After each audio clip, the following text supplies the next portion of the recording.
तो इस वीडियो में बात करेंगे इस बुक की। सबसे पहले हम आएंगे कंटेंट सेक्शन में। यहाँ पे मैंने लिख रखा है, ऑलरेडी मैं 2 वीडियोस पहले निकाल चुका हूँ निफ्ट को लेकर कि निफ्ट का क्या प्रोसेस है एग्जाम का। तो आपको यहाँ ऊपर कोने में 2 वीडियोस पॉपअप हो रही होंगी, वो जाके प्लीज चेकआउट कर लो। वहाँ पे आपको प्रोसेस पता चल जाएगा कि निफ्ट का स्टेज 1 का प्रोसेस क्या है, स्टेज 2 का प्रोसेस क्या है। एमडेस की यहाँ पे एक्सक्लूसिवली बात होने वाली है, ठीक है। एमएफएम की अंडर ग्रेजुएट की बात नहीं होने वाली है, ऑल्दो उसके ऊपर भी हम कभी आगे बात कर सकते हैं। सबसे पहले आपको बुक का कंटेंट सेक्शन खोलना है, जहाँ पे आपको दिख जाएंगे प्रीवियसली सॉल्व्ड पेपर्स 2023 से 2015 तक के। आपको पोस्ट ग्रेजुएट के पेपर मिल जाएंगे। आपको पहला पेपर खोल लेना है 2023 का, यानी 2023 का। अब आपको क्या करना है, चूंकि 1 महीना बचा है, आप पूरा एक एक चैप्टर लेके सॉल्व नहीं कर सकते। यहाँ पे जो भी चैप्टर्स हैं, आपको ऐसा नहीं करना कि सारे मैं चैप्टर्स एक एक करके सॉल्व करूंगा, नहीं, वो चीज़ नहीं करनी।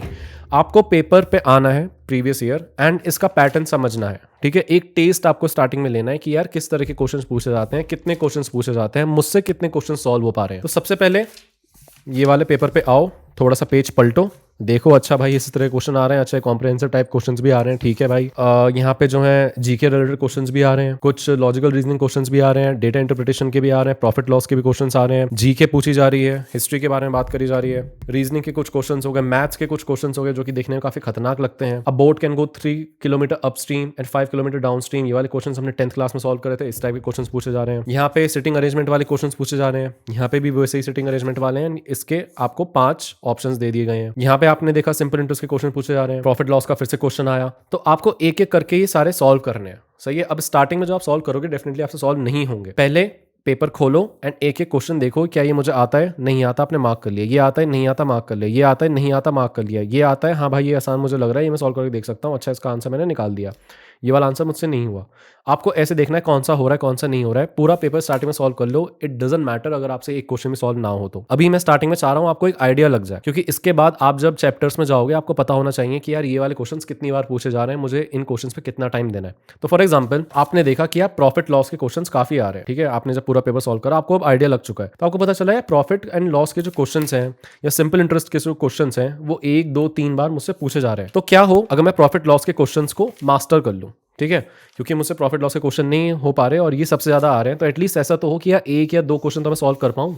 तो आप अब स्टार्टिंग में जाओगे एंड यहाँ पे देखोगे प्रॉफिट एंड लॉस वाला कहाँ है, ये है 4754 पे। अब आपको उस चैप्टर पे आ जाना है। ये आ गया प्रॉफिट एंड लॉस। यहाँ पे लिखा है from this chapter generally 5 to 8 questions are asked in the entrance examination, यानी कि 5 से 8 क्वेश्चन पूछे जाएंगे, लगभग 5 नंबर आपके कहीं नहीं गए। यहाँ पे कुछ फॉर्मुलेस दे रखे हैं जिनको आपको याद कर लेना है एंड यहाँ पे जितने एग्जाम्पल्स हैं प्लस जितनी एक्सरसाइजेज हैं आपको ये सारी सॉल्व कर लेनी है, बिकॉज ये क्वेश्चन बहुत ज्यादा पूछे जा रहे हैं। तो इसके आप जितने ज्यादा से ज्यादा क्वेश्चन सॉल्व करोगे, जितने ज्यादा से ज्यादा आपको उसके फॉर्मुलेज याद हो पाएंगे, उतने ज्यादा आप पेपर में इनको अटेम्प्ट कर पाओगे। ऑल्दो हो सकता है मुश्किल पूछ रहे तो आप नहीं कर पाओ, बट एटलीस्ट ईजी वाले आप आराम से क्रैक कर पाओगे। तो इसलिए ये पूरा चैप्टर सॉल्व कर लो, क्योंकि ये पूछा जा रहा है। अब ये मैं अपनी तरफ से बता रहा हूं, अगर आपको लग रहा है कि यार ये मुझसे बिल्कुल नहीं होता, मैं जब भी करता हूं हमेशा गलत ही आता है, तो आप इसे छोड़ भी सकते हो। एज सच कुछ कंपल्सन नहीं है कि मैंने कह दिया प्रॉफिट एंड लॉस करना है तो वो करना ही करना है। मैं जस्ट इसलिए कह रहा हूं क्योंकि ज्यादा पूछे जाते हैं। तो एटलीस्ट इतना रख लो कि जो भी इजी क्वेश्चन पूछा जाए आप वो क्रैक कर लो, बिकॉज एक ना एक क्वेश्चन प्रॉफिट लॉस का वो देंगे ही देंगे। इसलिए आपने ये सारी एक्सरसाइज कर ली, जितने आपसे क्वेश्चन हो पाए आपने उतने कर लिए। अब आपको आइडिया लग गया, अब अगर कोई इजी क्वेश्चन आएगा प्रॉफिट लॉस का आप आराम से क्रैक कर पाओगे। सिमिलरली हमने यहाँ पे देखा बोट वाले क्वेश्चन बहुत पूछे जाते हैं, या फिर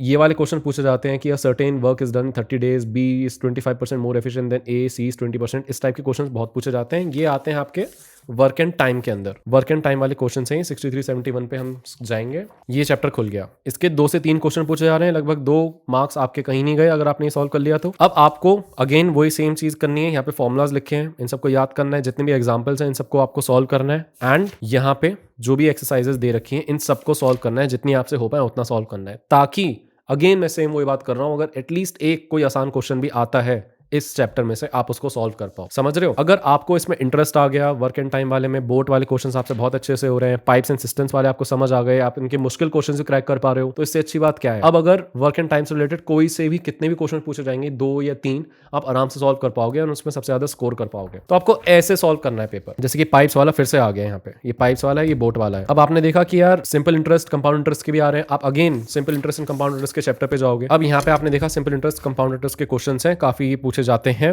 ठीक है, सिंपल होते हैं, दिखने में मुश्किल है बट सिंपल होते हैं, आपको बस फॉर्मूला याद करना है। अब आप इस पे आए, इस पूरे चैप्टर को आपने सॉल्व करा एंड जो भी क्वेश्चंस आएंगे आप उनको अच्छे से सॉल्व कर पाओगे। ऑल्दो हो सकता है एक दो ना कर पाओ बट एटलीस्ट इजी वाले तो आप क्रैक कर ही पाओगे। ऐसा नहीं होना चाहिए कि आपको बिल्कुल आइडिया ही नहीं है क्वेश्चन का, कि जो क्वेश्चन पूछे मुझे बिल्कुल आइडिया ही नहीं है कि सॉल्व कैसे होता है। कई बार हमें क्वेश्चन देखने में मुश्किल लग सकता है बट सॉल्यूशन इसका काफी ईजी होता है। तो इसलिए एटलीस्ट हर एक क्वेश्चन को टच जरूर करो, बाद में आप खुद डिसाइड करो कि मुझे कौन सा क्वेश्चन कितनी गहराई में सॉल्व करना है, कितना डेप्थ में कोई सा टॉपिक मुझे कवर करना है। अगर आपको पाइप्स एंड सिस्टम्स वाला या बोट वाला, ये बहुत इंटरेस्टिंग क्वेश्चंस होते हैं और ये स्कोरिंग भी होते हैं क्योंकि उसमें आंसर बहुत आराम से निकलता है। आपको लगता है कि आपसे आसानी से सॉल्व हो पा रहा है तो इसके डिफिकल्ट क्वेश्चन भी सॉल्व करो, ताकि इस तरीके के जो भी क्वेश्चंस पूछे जा रहे हैं पेपर में उनको आप आराम से सॉल्व कर पाओ। सिमिलरली ये है सिटिंग अरेंजमेंट वाले क्वेश्चन, जो कि बहुत स्कोरिंग होते हैं। ये लगभग 2 क्वेश्चन पूछे जाते हैं, 2 से 3, और हर एक क्वेश्चन में 5 ऑप्शन होते हैं, 1 2 3 4 5, तो यानी कि 10 नंबर आपके कहीं नहीं गए अगर आपको सिटिंग अरेंजमेंट वाला क्वेश्चन समझ में आ गया तो। अब आपको क्या करना है, आपने देखा कि इसमें मैथ्स भी नहीं लग रही, इसमें बस थोड़ी मेरी लॉजिकल रीजनिंग लग रही है। आप आए सिटिंग अरेंजमेंट वाले चैप्टर पे। अब आप आगे सिटिंग अरेंजमेंट वाले क्वेश्चंस में यहाँ पे लिखा है कि भाई 2 से 3 क्वेश्चन पूछे जाते हैं और हर एक क्वेश्चन में 3 से 5 क्वेश्चन होते हैं। तो अगर मैं 3 क्वेश्चन ले लूँ और 5 ऑप्शन ले लूँ, लगभग 15 नंबर आप इससे आराम से स्कोर कर सकते हो। इसमें पूरा समझाया गया है कि किस तरह आपको अरेंजमेंट करना होता है, किस तरह के क्वेश्चन आते हैं, उसके हिसाब से आप इसके सारे एग्जाम्पल सॉल्व कर सकते हो। बहुत इंटरेस्टिंग होते हैं, बहुत ईजी होते हैं एंड इसकी एक्सरसाइज आप बहुत आराम से कंप्लीट कर पाओगे। अब आपके 15 नंबर सिर्फ और सिर्फ इसी टॉपिक से कवर हो गए। इस तरीके से आपको सॉल्व करना है। सिमिलरली रीडिंग कॉम्प्रिहेंशन होती है, केस स्टडीज होती हैं एंड में,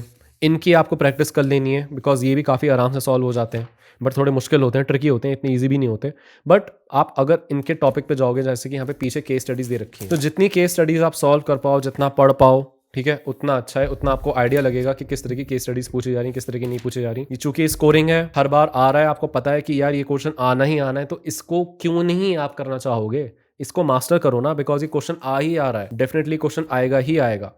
इस तरीके से आपको सॉल्व करना है स्मार्ट वे में। अब आपने एक प्रीवियस पेपर सॉल्व कर लिया 2023 का, 2023 का। अब हम आएंगे 2022 पे, जहां पे आपको पता चलेगा कि जो भी क्वेश्चंस पहले पूछे गए थे लगभग उसी टाइप के क्वेश्चंस फिर से इसमें पूछे गए हैं।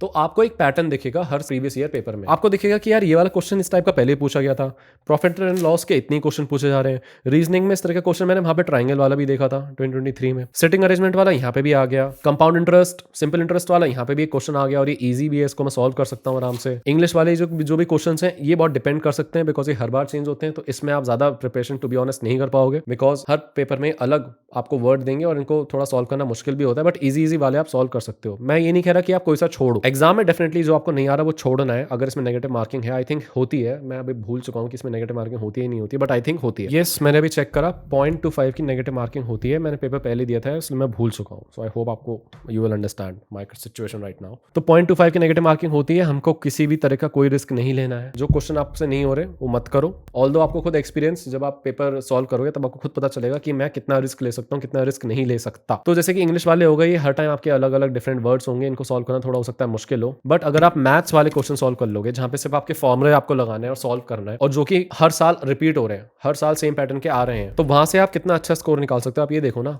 बच्चे क्या सोचते हैं, मैथ्स को मैं अवॉइड कर देता हूँ और इंग्लिश वाला कर लेता हूँ। भाई इंग्लिश वाला हर साल डिफरेंट क्वेश्चन पूछे जा रहे हैं, ये वर्ड्स सेम नहीं होंगे, समझ रहे हो। इनका जो भी रूल है, आई डोंट नो क्या किस रूल से ये सारे सॉल्व होते हैं। मैं तो बस ये देखता हूँ कि भाई क्या सही लग रहा है, क्या पढ़ने में अच्छा लग रहा है, ठीक है, प्रोनाउंसिएशन में क्या चीज़ सही लग रही है, मैं वैसे सॉल्व करता हूँ टू बी ऑनेस्ट।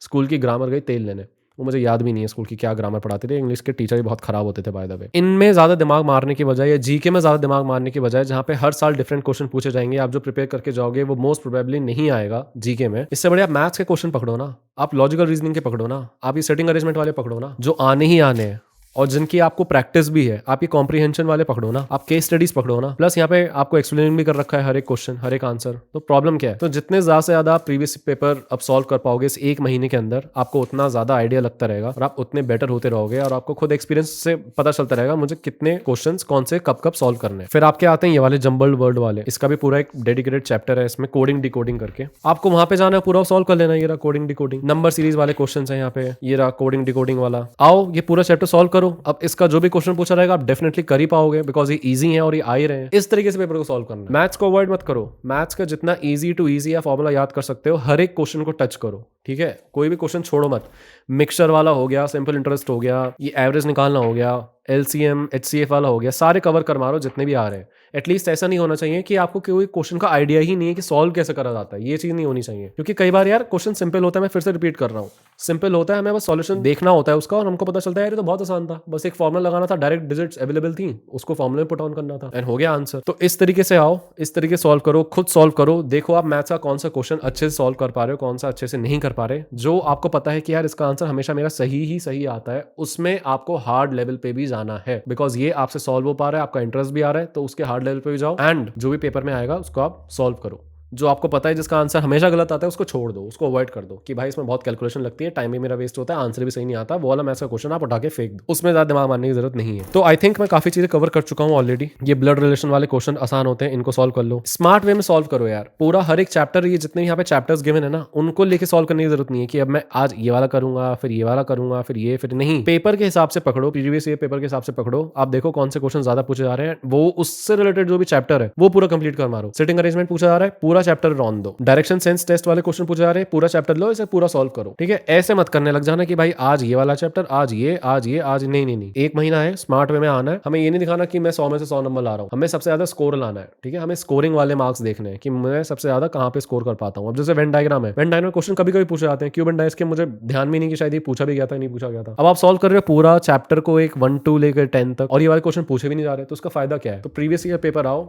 उनको घोट के पी जाओ। आपको पता होना चाहिए कौन सा क्वेश्चन पूछते हैं, कौन सा क्वेश्चन नहीं पूछते, कौन सा क्वेश्चन कितनी बार पूछते हैं। जनरल अवेयरनेस के लिए, जीके के लिए मैं टू बी ऑनेस्ट आपको बता दूं, आप ज्यादा कुछ नहीं कर पाओगे वहाँ पे। जीके क्वेश्चंस बहुत डिफरेंट आएंगे एंड अक्सर ये होगा जो आपने पढ़ा होगा वो तो नहीं आने वाला। खैर मेरा ही खुद का बायस है, हो सकता है आप पढ़ो वो क्वेश्चन आ भी जाए, बट जनरली मैंने देखा है कि भाई जीके के क्वेश्चंस आपने जो कभी पहले पढ़ा होगा बचपन में या कुछ सालों पहले, या कुछ आपकी रैंडम मेमोरी में सेव होगा, उस टाइप के क्वेश्चन ज्यादा हिट होते हैं वहाँ पे। ये आप पढ़ सकते हो टाइम पास के लिए, आप पढ़ो, जरूर पढ़ो, हो सकता है इससे कोई ना कोई क्वेश्चन आ जाए, आपकी ओवरऑल जीके भी इंप्रूव होगी, तो डेफिनेटली आपको पढ़ना चाहिए। ग्रुप डिस्कशन नहीं होता है, सिर्फ और सिर्फ पर्सनल इंटरव्यू होता है। इसके ऊपर मैं ऑलरेडी एक वीडियो बना चुका हूँ कि किस तरह के क्या क्वेश्चन पूछेंगे, आप जाके चेकआउट वो कर सकते हो। क्रैक सेट इसके बुक्स के गिवन है, ये आप सॉल्व कर सकते हो जाके। क्रिएटिव एबिलिटी टेस्ट की मैं बात करूं तो इसके ऊपर मैं पहले ही बता चुका हूं कि भाई 3 क्वेश्चंस पूछे जाएंगे आपसे, जहां तक मुझे याद है, और हर एक क्वेश्चन में 3 चॉइसेस होंगी, यानी कि टोटल 9 क्वेश्चंस होंगे। तो हर एक क्वेश्चन के लिए आपको 1-1 घंटा मिला जाता है, यानी कि टोटल 3 आवर्स आपको मिले जाएंगे। एंड अगर आप सीड एनआईडी की ऑलरेडी तैयारी कर रहे हो तो निफ्ट की आपकी तैयारी क्रिएटिव एबिलिटी टेस्ट की हो रखी। बस इसमें आप कलर्स भी आराम से यूज कर सकते हो, सीड एनआईडी में आप कलर्स यूज नहीं कर सकते थे, इसमें आप आराम से यूज कर सकते हो। So that's it